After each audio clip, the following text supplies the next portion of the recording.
El puerto estaba envuelto en esa neblina salina que siempre me recordaba mi infancia. Desde la ventana de mi piso veía cómo los barcos de pesca regresaban con su cargamento mientras el olor a gasoil y marisco recién descargado flotaba en el aire. Aquella mañana, como tantas otras, bajé al kiosco de la esquina. No iba por nada en especial, solo por un paquete de galletas y el billete de la Lotería Nacional que compraba cada jueves. Era una costumbre más que una esperanza. De regreso, guardé el billete en el bolso sin mirarlo demasiado. Pasé la tarde repasando unas cartas antiguas de mis alumnos y preparando una sopa sencilla. Al anochecer, encendí la televisión para escuchar las noticias mientras sorbía un té de manzanilla. La voz del presentador, monótona hasta ese momento, cambió de tono. El número premiado, con 42 millones de euros, es el... Al escuchar la secuencia, sentí un vacío en el pecho. Miré mi billete, leí y releí los dígitos. No había error. El número era mío. El silencio en la habitación era tan denso que podía oír mi propio pulso. Apagué la televisión, respiré hondo y me dejé caer en la butaca. No salté de alegría. No grité, solo pensé en lo frágil que podía ser esa fortuna si caía en oídos equivocados. En ese momento sonó el móvil videollamada de Isandro. Me sorprendió. Apenas se acordaba de mis cumpleaños. Contesté con una sonrisa tenue, imaginando una felicitación. Pero su rostro serio me cortó el aire. Mamá, necesitaba liquidez para cerrar un trato urgente. He empeñado las joyas de la familia.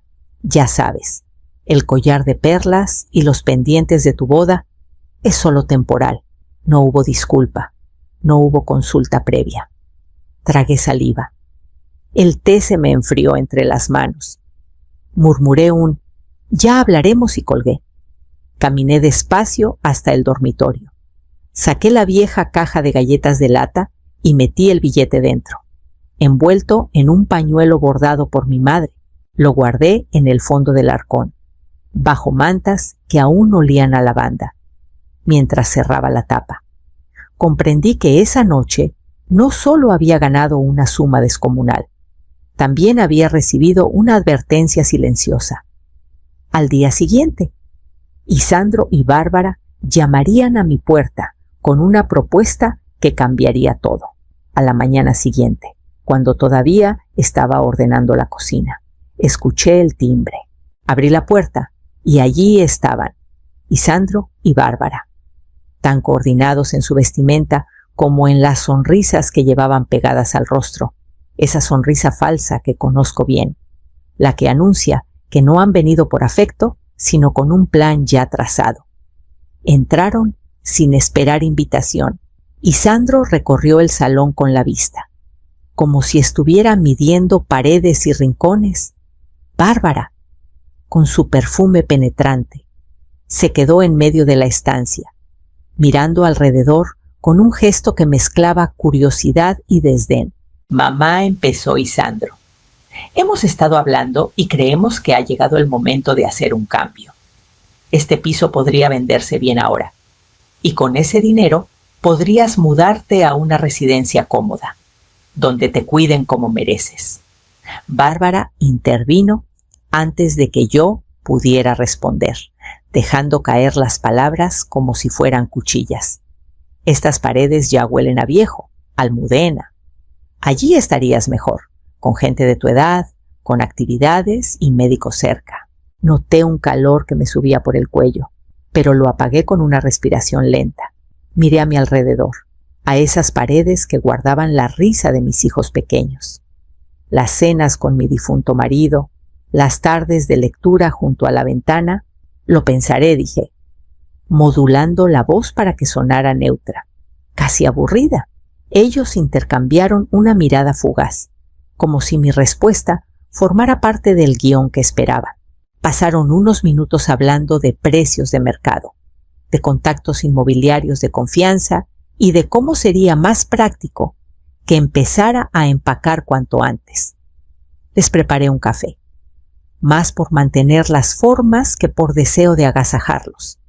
Mientras bebían, repasé mentalmente la conversación de la noche anterior con Isandro, su confesión sobre las joyas. Ahora, todo parecía encajar. No se trataba solo de mi comodidad, sino de su urgencia por disponer de lo que creía que aún podía sacar. Cuando se fueron, cerré la puerta con el cerrojo, apoyé la espalda en la madera y dejé escapar el aire despacio. El silencio volvió a llenar la casa, pero ya no era el mismo. Ahora traía consigo un plan que empezaba a tomar forma. Todo sucedió con una rapidez que me dejó sin margen para respirar. En menos de un mes, Isandro ya había encontrado comprador. Había firmado papeles y fijado la fecha para que yo entregara las llaves. No hubo tiempo para preguntas ni para revisar los términos. El día que vinieron a sacar las últimas cajas, Herminia, mi vecina de toda la vida, se acercó mientras yo cerraba un armario.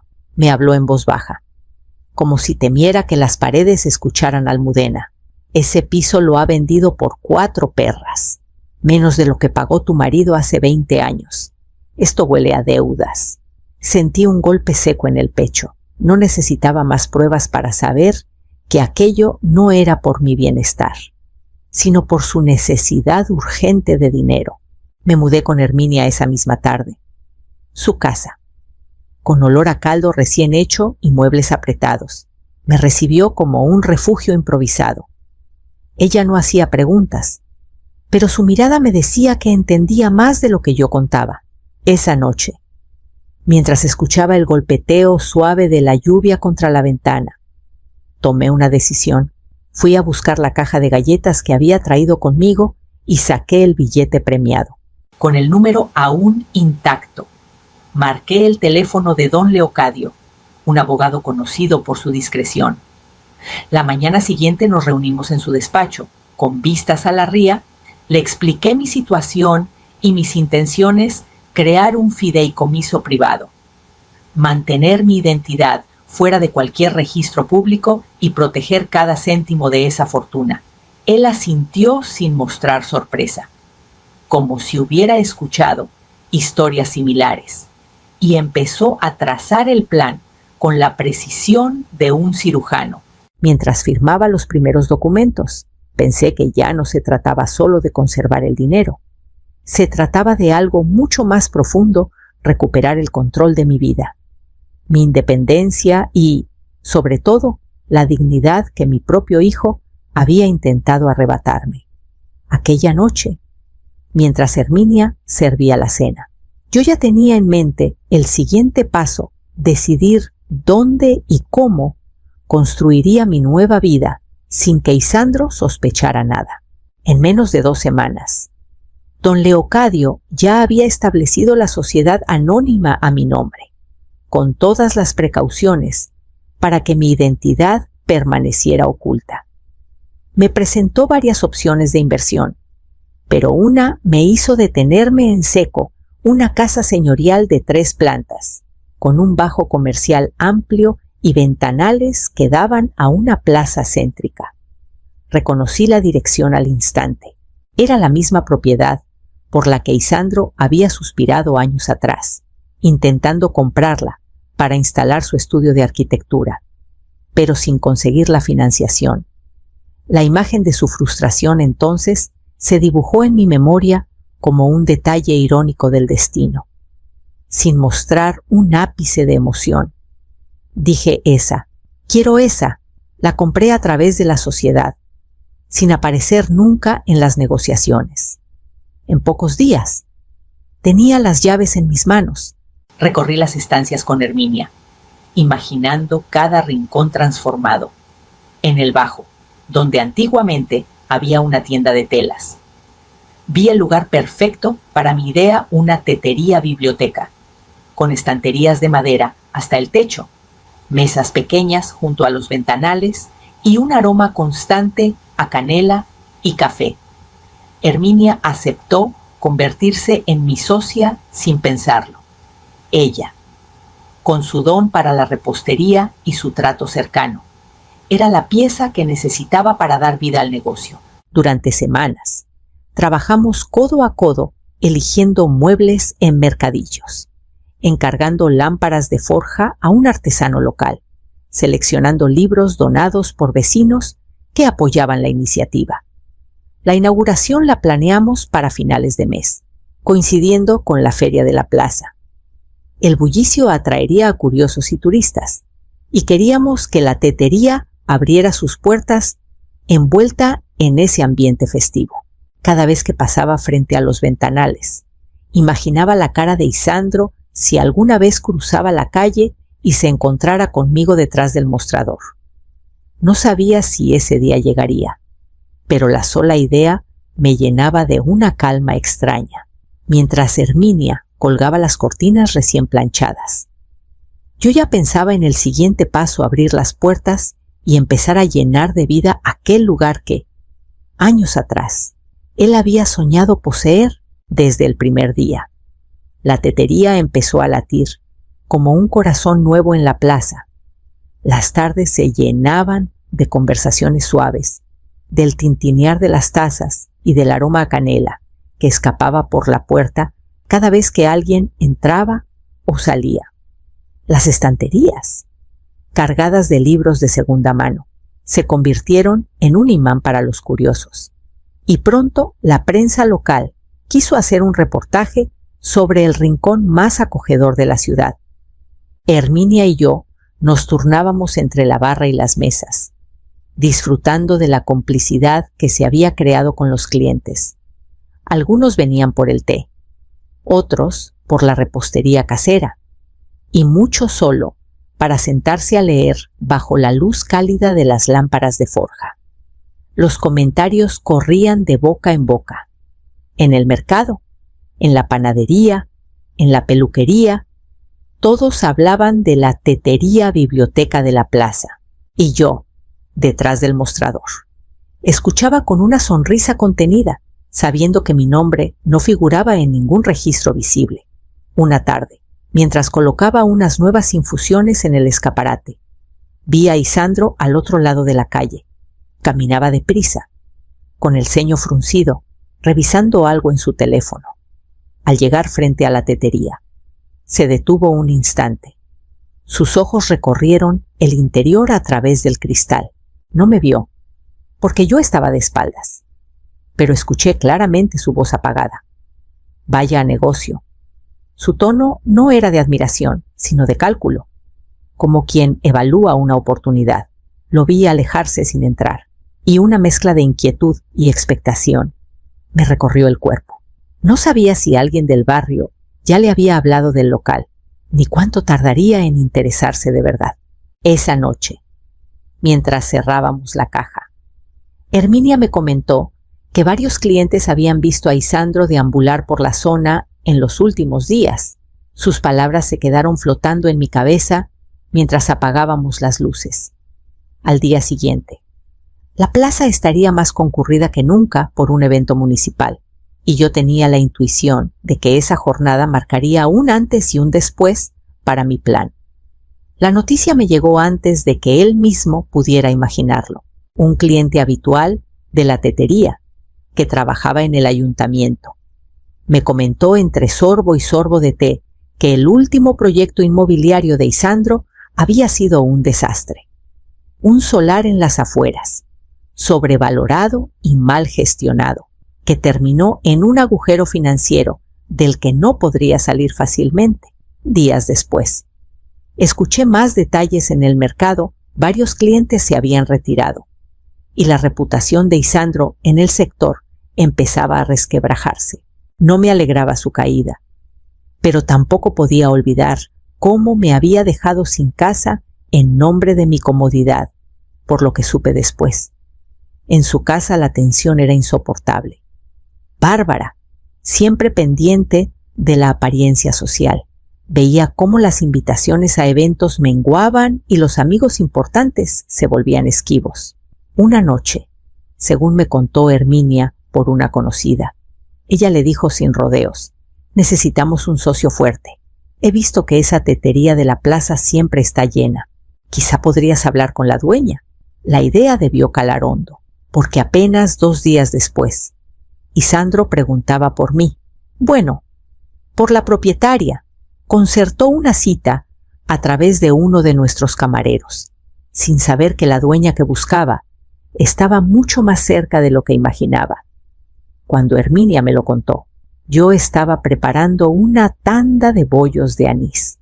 Me detuve con las manos llenas de harina y sentí una oleada de calma, como quien ve llegar una marea que llevaba tiempo esperando.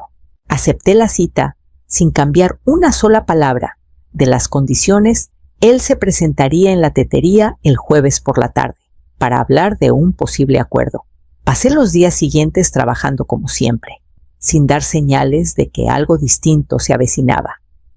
La clientela seguía llenando el local. El olor a canela y té negro se mezclaba con el murmullo de las conversaciones, y yo sabía que en unas horas todo ese escenario sería el telón de fondo de un encuentro que ninguno de los dos olvidaría. El jueves llegó con un cielo claro y un aire fresco que entraba por las ventanas abiertas de la tetería. La plaza bullía de gente, pero dentro reinaba ese ambiente cálido que tanto cuidábamos. Estaba revisando unos pedidos en la trastienda cuando Herminia asomó la cabeza, con una media sonrisa. «Ha llegado», me dijo en voz baja. Me sacudí el delantal, me acomodé la chaqueta de lino y salí al salón. Allí estaba Isandro, de pie junto a la barra, mirando a su alrededor como quien evalúa un posible negocio. Al verme, sus ojos se abrieron y el color se le escapó de la cara. «Mamá», balbuceó, apenas audible. Yo mantuve la compostura y me acerqué con paso sereno. «Me han dicho que querías hablar con la propietaria», respondí, mirándolo de frente. «Aquí me tienes». Se acomodó en una de las mesas junto a la ventana. Yo me senté enfrente, cruzando las manos sobre la mesa, dispuesta a escuchar. Con voz algo temblorosa, empezó a exponer su propuesta: una sociedad al 50%, inversión compartida, ampliación del local, palabras ordenadas, ensayadas, como si aún quisiera demostrarme que dominaba el terreno. No lo interrumpí ni una sola vez. Dejé que hablara, que se convenciera a sí mismo de que estaba ante una gran oportunidad. Mientras lo escuchaba, repasaba mentalmente cada paso que me había traído hasta aquí, la venta apresurada del piso, las joyas empeñadas, sus frases despectivas. Cuando terminó, se quedó en silencio, esperando mi reacción. Yo respiré hondo, inclinándome un poco hacia adelante. «Interesante», dije con calma, «pero antes de darte una respuesta, hay cosas que necesito recordarte». Sus hombros se tensaron. Vi en sus ojos una mezcla de desconcierto y temor. Me tomé un sorbo de té, dejé la taza sobre el platillo y preparé las palabras que pondrían en claro quién tenía ahora el control. La tarde caía lentamente sobre la plaza, y yo sabía que lo que estaba a punto de decir marcaría un punto sin retorno entre nosotros. Lo miré con calma, dejando que el silencio pesara unos segundos antes de hablar. «¿Recuerdas el collar de perlas de mi boda?», pregunté, manteniendo los ojos fijos en los suyos. «¿Y los pendientes que heredé de tu abuela? ¿No los perdiste? ¿Los empeñaste sin consultarme?» Vi cómo tragaba saliva, intentando mantener una postura firme. «Mamá, aquello fue por... No lo corté. No fue solo eso. También está el piso. Lo vendiste por la mitad de su valor, como si fuera un trasto viejo que estorbaba. Y, para colmo, tu frase, estas paredes huelen a viejo. ¿Sabes lo que significó para mí oír eso de mi propio hijo? Su mirada empezó a desviarse hacia la ventana, como buscando una salida invisible. Yo me incliné. Abrí mi bolso y saqué un sobre de papel grueso. Lo dejé sobre la mesa y lo empujé suavemente hacia él. Aquí tienes copias de documentos firmados ante notario. te excluyen por completo de mi herencia. No invierto con quien ve a su madre como un lastre. Abrió el sobre con torpeza, hojeó las páginas y lo dejó caer sobre la mesa. El color se le había ido del rostro. No puedes. Puedo. Y ya lo he hecho. Me incorporé despacio, sintiendo un peso que se desprendía de mis hombros. Él permaneció sentado, sin saber dónde colocar las manos. Herminia, desde la barra. Fingía concentrarse en limpiar unas tazas, pero no se le escapaba nada. Me dirigí a la puerta, y antes de salir al patio interior para recibir un nuevo pedido, me volví hacia él. Lo único que te pido ahora es que no vuelvas a cruzar esa puerta con intenciones de negocio. Aquí no hay trato posible. Sin esperar respuesta, lo dejé allí, con el sobre abierto y la mirada perdida, mientras el murmullo del local volvía a llenar el aire como si nada hubiera pasado. Al volver junto a Herminia, ella me pasó una bandeja de tazas para llevar a las mesas, y supe que las noticias de esta conversación no tardarían en recorrer cada rincón del barrio. No pasó ni una semana antes de que la historia se filtrara por cada esquina del barrio. No sé quién fue el primero en contarlo, si algún cliente que escuchó nuestra conversación o Herminia, que siempre supo cómo mover la información sin que pareciera intencionado.